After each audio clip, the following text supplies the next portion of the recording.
Que a graça e a paz do Senhor Jesus esteja contigo. Quero convidar você a fechar os teus olhos nesta hora. Vamos orar ao Senhor, vamos declarar que toda honra, toda glória pertence a Ele e peça a Ele para falar o teu coração, para ministrar em tua vida de maneira poderosa.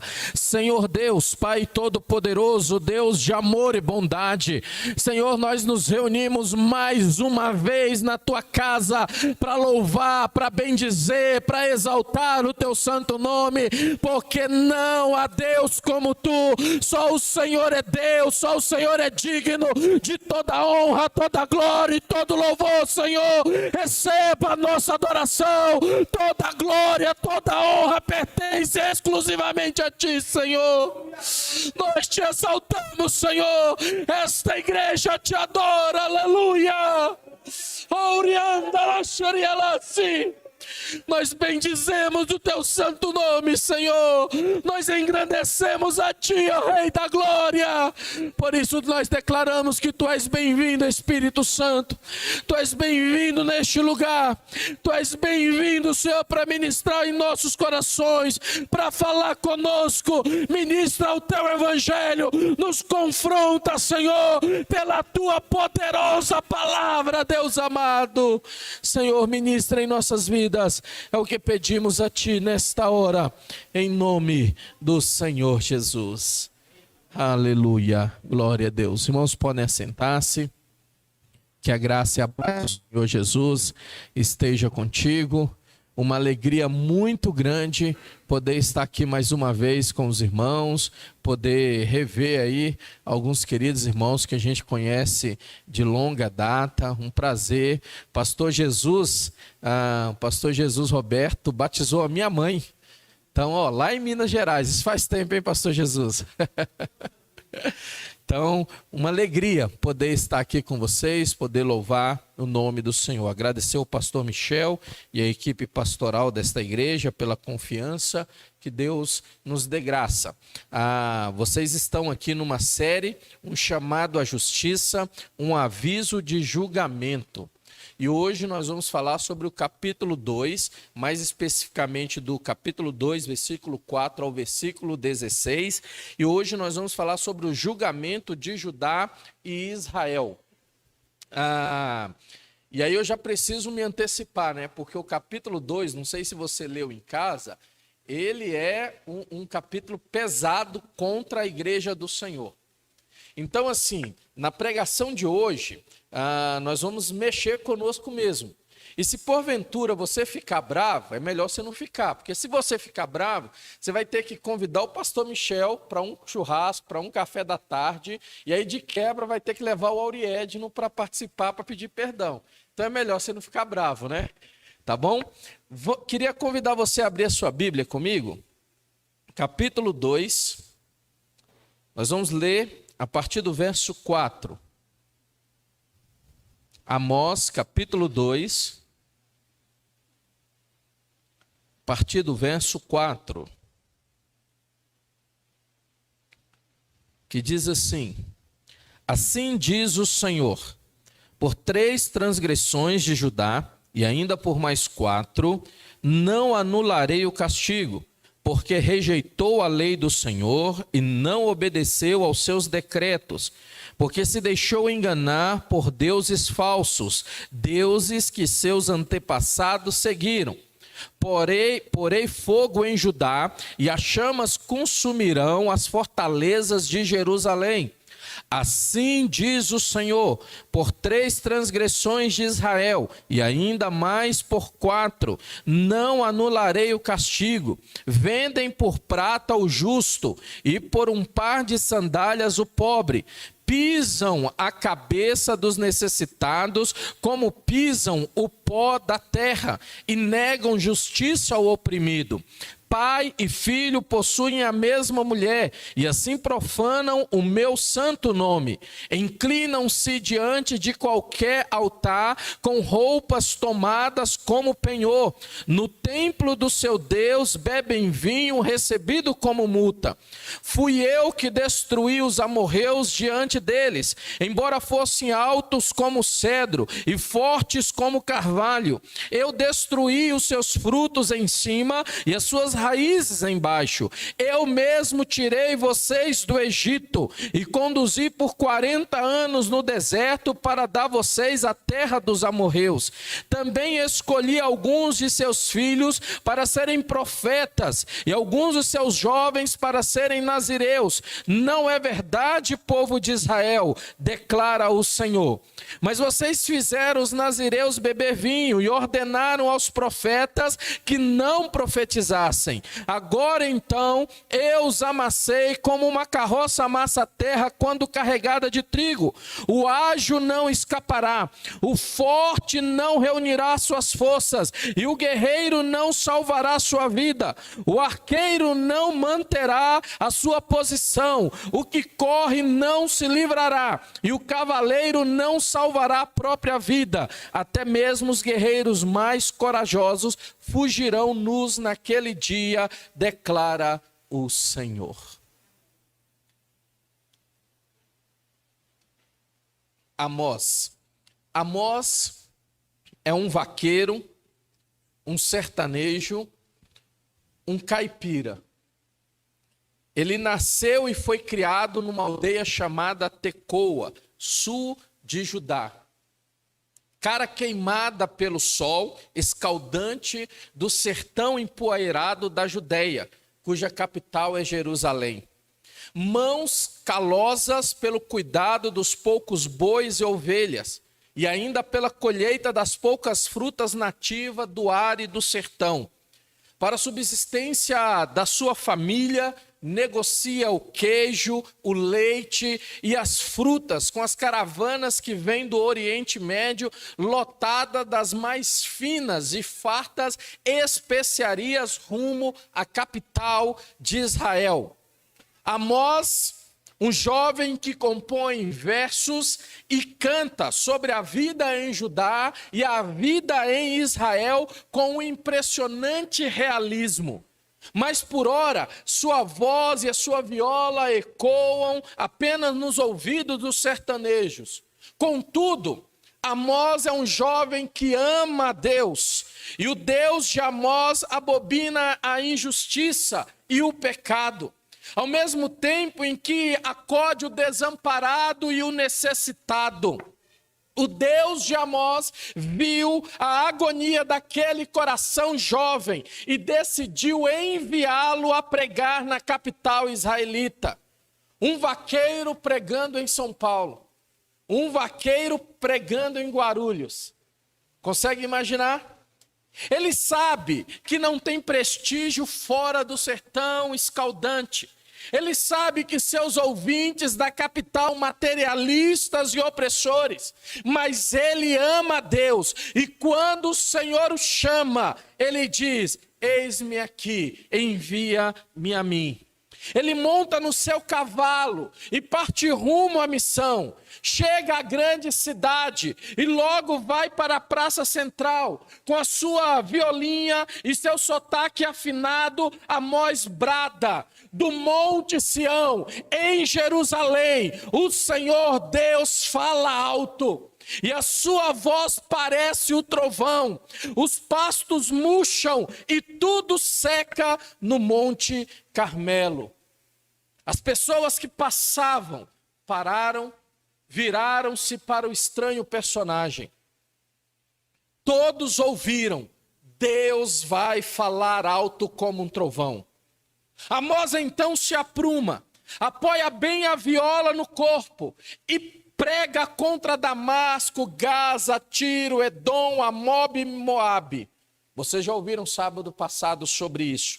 Todos vizinhos e inimigos de Israel. A essa altura, a praça está lotada e os israelitas não ligam para o estilo do caipira, pelo contrário. Eles vibram com as estrofes que condenam os inimigos de Israel. De repente, houve-se um silêncio tumular, pois a estrofe seguinte daquele músico e daquela poesia diz: o Senhor Deus diz, o povo de Judá tem cometido tantos pecados, tantos mesmo que eu tenho de castigá-los. Eles rejeitaram a minha lei, desobedeceram aos meus mandamentos, adoraram os mesmos deuses falsos que os seus antepassados adoraram.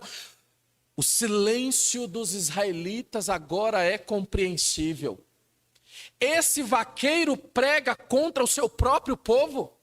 Falará agora contra nós? Eles começavam a se questionar. O caipira de Deus então não espera que os israelitas se dispersem. Ele mete o dedo nas cordas da sua viola, aumenta o tom da voz e proclama-lhes a mensagem de Deus, dizendo: o Senhor Deus está falando. E agora falará contra a sua própria casa. Até aqui, o povo de Israel devia estar aplaudindo as denúncias de Amós. Contudo, quando o profeta inicia as sentenças contra Israel, o aplauso se transformaria rapidamente em indignação. Israel seria castigado por oprimir o justo, o necessitado, praticar imoralidades, penhorar as roupas do devedor até o dia seguinte e se embriagar com vinho no templo do Senhor, comprado à custa de extorsão e suborno. Após as sentenças contra as nações vizinhas, o Senhor Deus se volta para Judá e para Israel, mencionando Israel e Judá no mesmo nível das outras nações. Algo que para os judeus da época de Amós era considerado uma afronta. Nos comparar com as nações gentílicas e vizinhas. Precisamos compreender que aqui nesse texto fica claro que Deus, o Todo-Poderoso, é o agente do juízo que virá. E tal juízo será devastador. O Senhor Deus está trazendo juízo ao seu próprio povo. Pois, afinal, privilégios implicam responsabilidades. Para quem gosta de filmes e já assistiu o Homem-Aranha, vai dizer que com grandes poderes vem grandes responsabilidades. E aqui a ideia é que privilégios implica responsabilidades. O pastor Hernandes Dias Lopes, em seu comentário bíblico, vai dizer que o pecado do povo de Deus é mais grave, mais hipócrita e mais danoso que o pecado dos ímpios.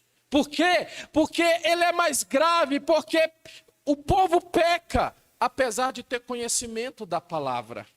É mais hipócrita porque o povo condena o pecado das outras pessoas que estão fora da igreja, mas não vê o próprio pecado, não olha para a própria transgressão. É mais danoso porque quando o povo de Deus peca, provoca mais escândalo. O julgamento de Judá e de Israel nesses textos, queridos, nos apresenta muitos ensinamentos. Mas eu quero, nesta manhã, destacar apenas dois com vocês, para a reflexão nossa como igreja do Senhor, pois hoje o juízo de Deus está apontado para nós. O juízo de Deus está apontado para a minha vida, e o juízo de Deus está apontado para esta igreja. E o primeiro ensino é: cuide da palavra de Deus. As mulheres que estão aqui, por gentileza, de forma didática, repete comigo: cuide da palavra de Deus. O pecado de Judá foi denunciado pelo profeta Amós, não como um pecado moral, mas como um pecado espiritual. Vocês ouviram no último sábado, capítulo 1, Deus julgando o pecado moral das nações inimigas de Israel. Mas quando vira para Judá e quando vira para Israel, Amós começa a falar não mais de pecado moral, mas ele começa a falar de pecado espiritual. James, ele vai dizer que outras nações foram julgadas por seus crimes contra os homens, mas Judá pelos insultos contra Deus. Irmãos, é um engano terrível pensar que a graça de Deus nos isenta de responsabilidade moral. Não estamos falando sobre isso. Deus nos escolheu para sermos santos e irrepreensíveis. Mas neste caso aqui, Amós abandona o argumento político e social que ele teve no capítulo 1. E agora ele começa a tratar da vida religiosa, começa a tratar da vida espiritual do povo. Judá seria julgado pela sua infidelidade ao Senhor em relação à sua palavra. Judá seria julgado porque abandonou a palavra do Senhor. A rejeição da lei de Deus normalmente é resultado de um engano religioso. Antes de as pessoas rejeitarem a verdadeira doutrina da palavra de Deus, elas são seduzidas pelas heresias. O povo de Israel possuía a lei de Deus, mas preferiu as tradições dos homens. A rejeição aqui é um ato deliberado da vontade, é um abandono consciente, um insulto à bondade de Deus. Eles rejeitaram a lei de Deus, recusando-se a ensinar a palavra de Deus, a ouvir a palavra de Deus e a obedecer a palavra de Deus. Eles rejeitaram a lei, perseguindo os profetas verdadeiros. Eles tiraram os pregadores e os pastores que falavam e ensinavam a verdade. E eles corriam atrás dos profetas falsos, que pregavam aquilo que era prazeroso aos seus ouvidos. Eles rejeitaram a lei de Deus ao viverem na prática de pecados que a lei condena. O texto bíblico nos informa no verso 12 que eles tamparam os ouvidos à palavra de Deus. Lá no capítulo 7, que vocês verão numa outra oportunidade, eles deram ordem aos profetas para não profetizar. Eles não queriam ouvir a voz de Deus. Eles não queriam ser afrontados. Os cultos eram uma cerimônia muito legal, empolgante, alegre, festiva, porém sem nada de pregação da palavra de Deus. Então deixa eu te perguntar, como anda o seu coração em relação à palavra de Deus? Quem você anda ouvindo? Qual conteúdo teológico você tem ministrado às pessoas quando você vai falar de Jesus ou do Evangelho? Para a gente praticar esse primeiro ensino, valorize, igreja, o esforço do seu pastor e da equipe pastoral da sua igreja local, que luta e dedica para trazer alimento fresco e revigorante semanalmente para você e para sua família. Pastor, por que você está falando isso? Porque está muito comum nos nossos dias a gente valorizar o pregador e o expositor da rede social, da internet, o grande pregador. Entenda bem, eu não estou dizendo que você não tem que ouvir alguns bons pregadores por aí, mas tem muita gente que abre mão de ouvir o que Deus está fazendo na sua igreja local para valorizar o que está por aí, e muitas vezes o que está por aí não é o conteúdo da palavra de Deus.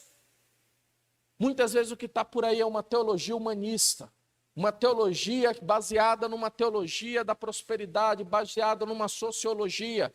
Mas Deus quer que o seu povo mergulhe e se alimente do verdadeiro evangelho, da palavra de Deus. Então valorize, querido, quando o seu pastor, quando os copastores, quando alguém subir neste púlpito, porque aqui o Senhor está tratando o seu caráter, aqui Deus está te alimentando, aqui Deus está te animando para você continuar a sua jornada. Tem muita gente que valoriza os famosos pregadores, mas na hora do aperto, para quem você liga? Na hora que você precisa de um socorro bíblico, de uma oração, para quem você liga? A quem você recorre? Então, trate com mais amor e carinho aqueles que ministram a palavra de Deus aqui na sua igreja, os pregadores da igreja local. Segundo, para praticar, o evangelho é suficiente. Então pare de tentar customizar a sua fé. Esse negócio de, eu preciso do acessório A, acessório B, para quando você vai comprar um carro novo. Não é em relação à sua fé. Tem muita gente tentando customizar a fé. Essa parte aqui eu quero, essa parte aqui eu não quero. E aí ele começa a buscar uma teologia mística, uma teologia da prosperidade. Então, meu irmão, entenda: o que transforma pessoas em verdadeiros discípulos de Jesus é somente o Evangelho. O Evangelho de Deus é poderoso para transformar vidas. O Evangelho de Deus, com as más notícias, porque sim, o Evangelho tem más notícias. O Evangelho confronta o nosso pecado, mas também tem boas notícias, porque Jesus morreu na cruz do Calvário pela minha e pela tua vida. O Evangelho é suficiente para transformar pessoas. O segundo ensino que eu quero compartilhar com vocês é: viva a palavra de Deus em sua rotina. Os homens que estão aqui com a voz missionária, repete comigo: viva a palavra de Deus em sua rotina. Os homens estão devagar. Quer ver as mulheres? Repete comigo, mulheres: viva a palavra de Deus em sua rotina. A palavra de Deus nos informa que o julgamento de Deus contra o seu povo se deu por causa da rejeição à palavra. Imagine isso: o povo de Deus, a igreja de Deus, aqueles que se reúnem como nós estamos reunidos aqui, rejeitaram a palavra do Senhor. Não queriam o Evangelho, muito menos obedecer aos princípios bíblicos. Isso fez, preste atenção, com que começassem a adorar outros deuses. E as consequências foram inúmeros pecados. Nós vamos ver eles trazendo escravidão aos seus compatriotas por dívidas. Capítulo 2, versículo 7, lá no capítulo 5 nós vamos ver a perversão da justiça. Eles oprimiam os pobres e compravam os juízes, e os juízes davam a sentença que o dinheiro pagava. Versículo 7, nós vamos ver a prática do incesto. Capítulo 2, versículo 8, capítulo 3, versículo 10, capítulo 5, versículo 11, nós vamos ver cobrança de impostos injustos. Isso é dentro da casa do Senhor, é dentro do povo de Deus. Versículo 12 do capítulo 2, versículo 8, lá no capítulo 7, versículo 12, nós vamos ver eles estrangulando os profetas que se opunham às práticas deles. Manutenção de uma vida extravagante à custa dos pobres, no capítulo 4, capítulo 6. Nós vamos ver a desatenção, as desadvertências implícitas em relação às experiências deles. Eles estavam valorizando experiências longe da palavra e da presença do Senhor. Capítulo 5 e capítulo 8, práticas religiosas, tanto insinceras como contaminadas com o paganismo. Eles estavam misturando o evangelho com outras práticas culturais da sua época. Olha só, o capítulo 5 e o capítulo 9, eles vão buscar a Deus apenas pensando nas bênçãos materiais, em ganhos pessoais. Já no capítulo 3 e no capítulo 9, a vanglória em virtude das prerrogativas pactuais, eles achavam que nada podia atingir eles, eles confiavam no poderio do seu exército. A pergunta que eu faço, porque todos esses pecados foi por causa da idolatria. Primeiro passo, não queremos ouvir a palavra. Tiramos a palavra. Tiramos a palavra dos nossos devocionais. Tiramos a palavra dos nossos cultos. E o que vem na sequência? Idolatria. Quanto menos palavra, mais nos aproximamos da idolatria. E quando nos aproximamos da idolatria, mais pecados a gente comete. A pergunta é possível um cristão ser idólatra, pastor? O que a Bíblia diz sobre isso? Quando nós fazemos uma leitura cuidadosa do Antigo e do Novo Testamento, nós percebemos que idolatria é muito diferente da maneira simplista e rudimentar que nos vem à mente. Porque quando falamos de idolatria, o que vem na nossa mente? Uma imagem, uma estátua, um objeto que representa algo divino ou santo. Sim ou não? Normalmente é isso que vem na nossa mente. Só que lá no livro de Ezequiel, capítulo 14, vemos que idolatria é mais complexa e mais sofisticada do que os ídolos que estão nos altares pagãos. Mas que idolatria está nos corações e nas mentes. Ezequiel vai dizer que idolatria é mais do que simplesmente uma imagem, algo que representa algo divino, mas idolatria está no nosso coração e na nossa mente. Quando os seres humanos foram criados, haviam dois objetivos. Primeiro, adorar e servir a Deus. Segundo, governar em nome de Deus sobre todas as coisas. Porém, o ser humano, lá no Éden, pela sua desobediência, cai em pecado. E descrevendo isso em Romanos capítulo 1, Paulo vai resumir a queda como idolatria.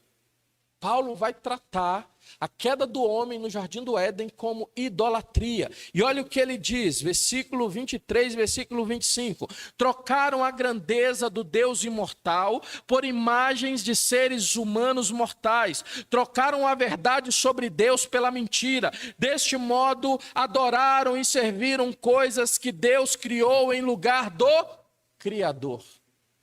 Fazendo uso desse texto, o pastor Tim Keller, ele afirma que após a queda, o ser humano ele inverteu a ordem. Ou seja, o ser humano passou primeiro a adorar e servir as coisas criadas. E, portanto, em segundo, as coisas criadas passaram a governar sobre nós, os seres humanos. No Antigo Testamento, os profetas Jeremias, Ezequiel e Isaías estabelecem um combate intenso contra a idolatria. Pois vamos perceber através da palavra desses homens que os ídolos envenenam o coração até a completa dependência deles. Afinal, os ídolos capturam o nosso coração totalmente. E sobre isso, a escritora Rebecca Pepper, ela observa que tudo que nos controla é o nosso Senhor. A pessoa que busca o poder é controlada pelo poder. A pessoa que busca aceitação é controlada pelas pessoas às quais ela quer agradar. Não controlamos a nós mesmos, somos controlados pelo Senhor da nossa vida. A questão é, se Jesus não for o Senhor da nossa vida, o trono do nosso coração não fica vazio. Existem outras coisas que irão assumir este lugar. E Jesus, ele não aceita compartilhar. Ele é exclusivo. Então, se a gente está em dúvida entre o Senhor Jesus e qualquer outra coisa, quem vai assumir esse lugar não é Jesus. É a outra coisa. No Novo Testamento, a palavra é epitimia, que tem a ver com epidemia. E essa palavra, que significa desejos desordenados, é muito utilizada e tem relação com a ideia de idolatria. Porque no Novo Testamento, todo pecado está enraizado no desejo desordenado por alguma coisa. Ou seja, no Novo Testamento a ideia é que todo pecado tem por trás um desejo idólatra. Todo pecado tem por trás alguma coisa que está tentando tomar o controle da nossa vida. E esse desejo, que lá no Novo Testamento usa a palavra epitimia, nos afasta da presença de Deus e automaticamente nos leva a viver segundo os nossos padrões e regras e não segundo os princípios da palavra de Deus. Por isso, baseado no capítulo 2 de Amós, me permita apertar você ainda mais um pouquinho nesta manhã. Como você lida com a sua vida profissional? Você que é patrão ou chefe de setor, como você trata o seu funcionário? Como anda os seus relacionamentos? Como você tem tratado o seu cônjuge? Como você tem tratado a sua esposa? E como você, esposa, tem tratado o seu marido? Falar baixinho porque tem crianças, como anda a vida sexual? Você que é adolescente, Como você responde aos seus pais? E mesmo você adulto, como você responde aos seus pais? Como você lida com os menos favorecidos economicamente? Você tem confiado em Deus ou em sua força? Você tem confiado em Deus ou você tem confiado na sua inteligência, nas suas habilidades, na sua formação? Perceba, querido e querida, que rejeitar a palavra de Deus e desobedecer os mandamentos no livro do profeta Amós, não se escandalize, não está relacionado a desobedecer o quarto mandamento sábado, que nós tanto apreciamos. Não está relacionado à falta de abstinência aqui em Amós, no capítulo 2, a desobedecer os mandamentos e rejeitar a palavra de Deus. Está relacionado à maneira de viver, como nós fazemos os nossos negócios, como nós tratamos as pessoas à nossa volta, como lidamos com a injustiça. O colapso da vida social em Israel é uma decorrência do abandono da verdade da palavra de Deus. A nossa cultura está corrompida pelo pecado. A nossa cultura está marcada pela injustiça. Mas, se eu e você temos a palavra de Deus impregnada em nosso coração, essa igreja tem a palavra de Deus marcada no coração, sim ou não? Se nós temos a palavra de Deus impregnada em nosso coração, isso inevitavelmente se revelará no nosso modo de vida.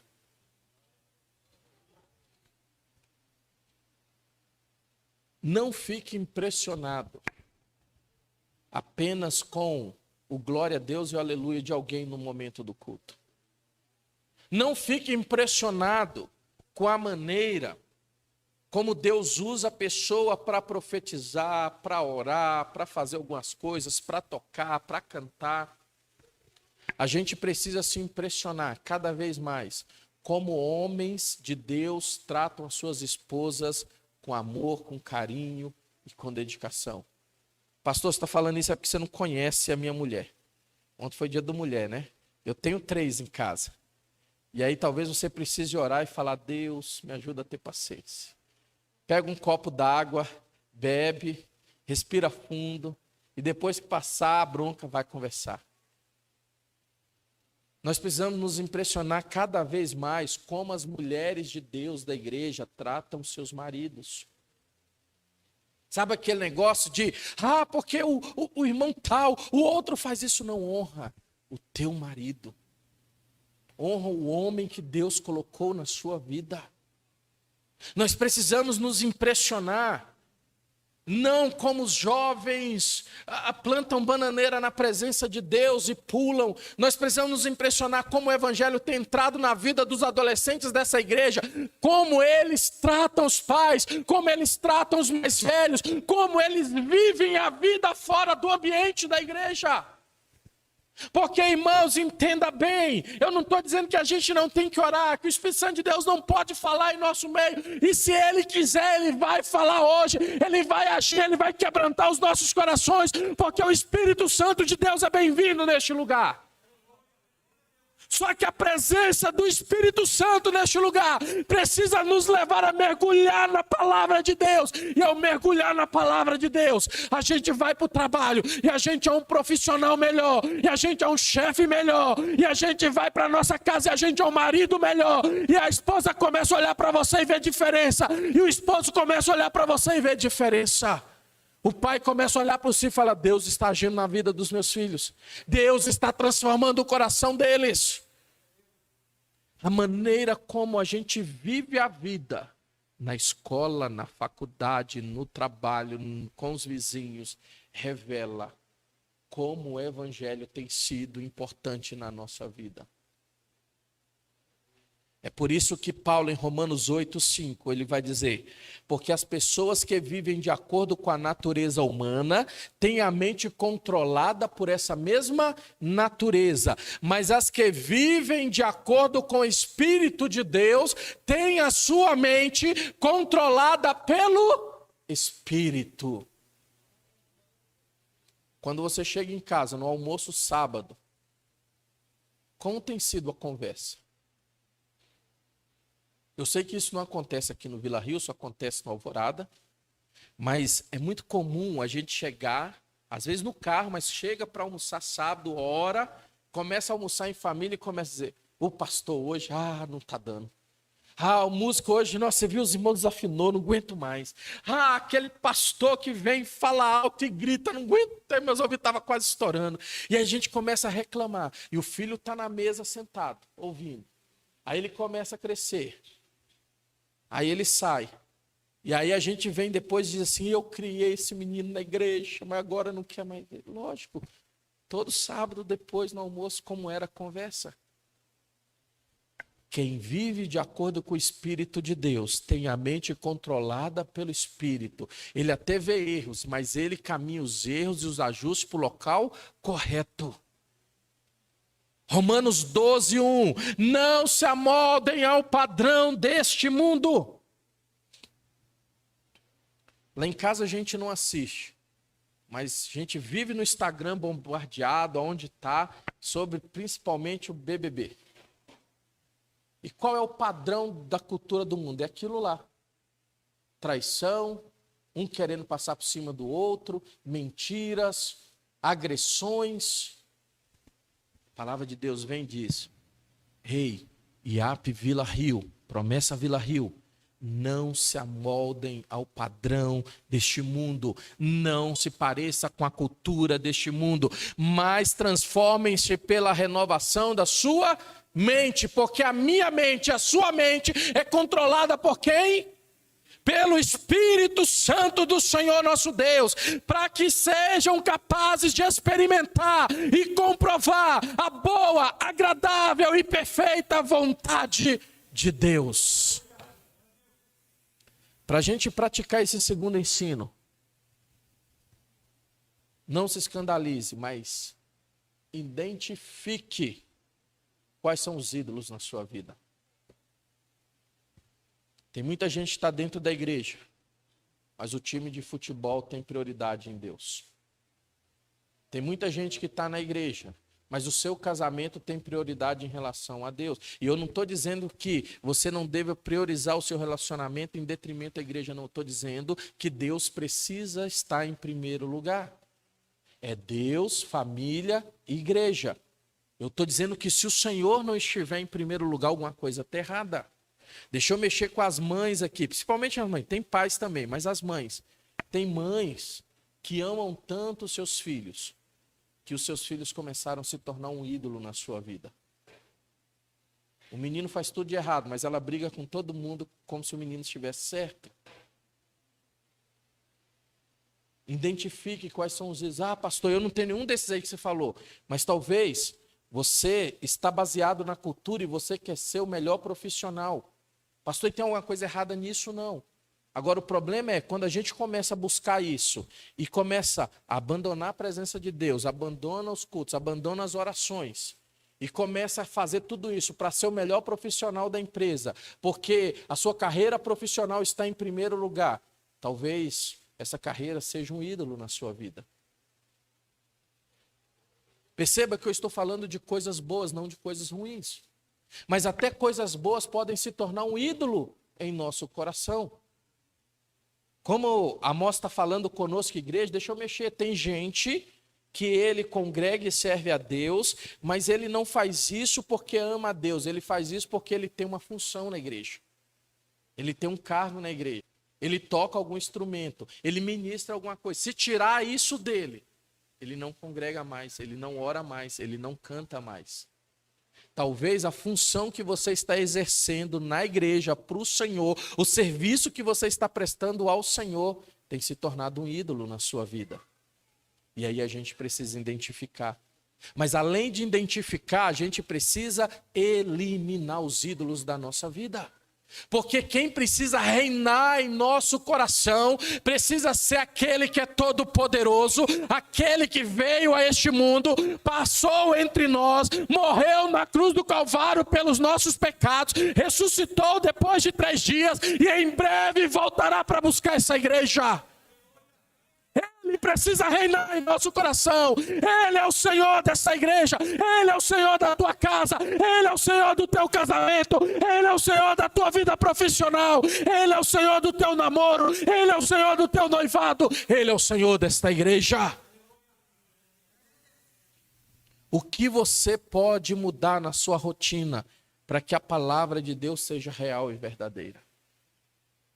Talvez a maneira como você tem tratado as pessoas, talvez a maneira como você lida com a vida profissional. Quando a gente vai contratar um pedreiro, tem pedreiro aqui não? Deixa eu ver, quem é que vai ficar bravo comigo? Não fique bravo comigo. Mais que pedreiro, né? Mas quando a gente vai contratar o pedreiro e você pede um orçamento, aí ele chega lá, eu sou evangélico também, já dá uma aflição assim no coração, né?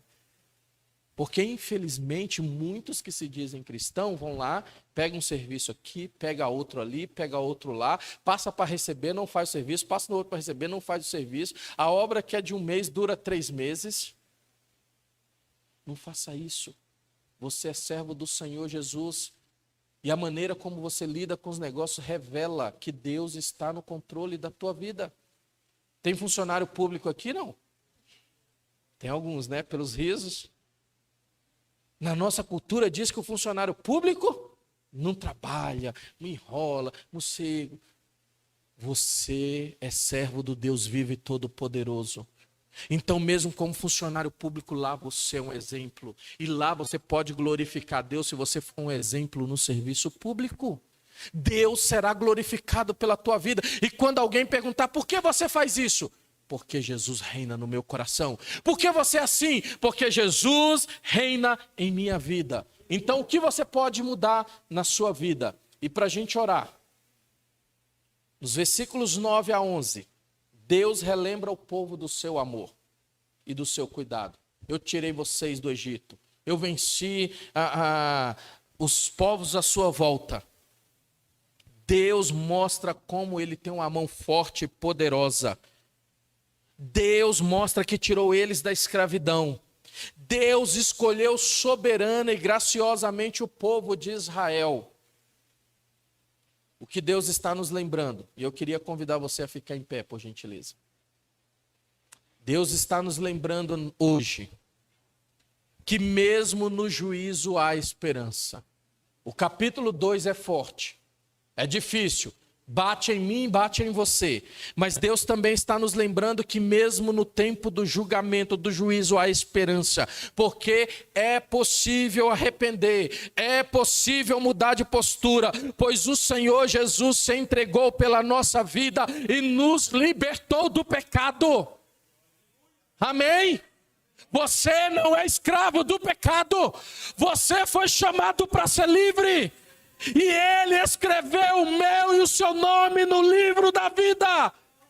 E não importa o que aconteça até o dia da gloriosa volta de Jesus, o Todo-Poderoso tem cuidado de cada um de nós. Ele tem demonstrado o seu amor e a sua graça por esta igreja. Ele te ama, meu irmão. Ele ama a sua família. Ele ama esta igreja. E mesmo quando ele traz juízo, ele diz, eu cuido de você. Eu se importo com você. Eu se importo com o teu casamento. Eu se importo com a tua vida. E ele morreu na cruz do Calvário por mim e por você. Fecha os teus olhos agora, querido. O Espírito Santo de Deus está neste lugar. Ele te trouxe aqui para provar o teu coração. Orienta la Sharialasi. Deus de poder, Deus de glória, Deus que traz juízo. Oração, tu conheces o nosso coração, tu soltas os porões da nossa alma. Vê se há em nós algum caminho mau, endireita as nossas veredas. Transforma-nos, Senhor. Transforma-nos segundo o teu propósito. Transforma-nos segundo a tua palavra. Sopra, Espírito Santo de Deus. Sopra neste lugar.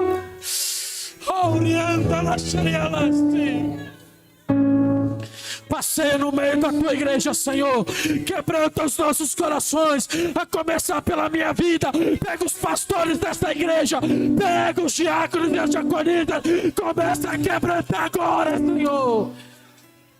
Pega os homens dessa igreja, pega as mulheres, os jovens, os adolescentes, as crianças, quebranta diante da tua presença. Restaura-nos, Senhor.